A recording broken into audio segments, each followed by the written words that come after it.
وَنُنَزِّلُ مِنَ الْقُرْآنِ مَا هُوَ شِفَاءٌ وَرَحْمَةٌ لِّلْمُؤْمِنِينَ۔ شیخ صاحب جو یہ کالا علم ہے یہ کس مذہب کی ایجاد ہے؟ یہ کالا علم عیسائیوں کی ایجاد ہے، سامری یہودیوں کی ہے۔ میں نے پہلے بتایا کہ سفلی جو ہے وہ ہندوؤں کا، یہ مختلف جیسے مذاہب ان کے علم اپنے اپنے اس کے مذہب کے مطابق علم ہے۔ ہمارا مذہب اسلام ہے، ہمارا قرآن ہے۔ جو قرآن سے باہر جاتا ہے مسلمان مانتا ہی نہیں اس کو، وہ مسلمان ہے ہی نہیں ہے۔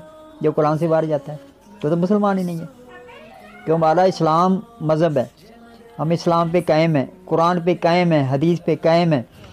جو اس سے باہر جاتا ہے وہ اسلام سے خارج ہو گیا، میں نہیں مانتا ان کو۔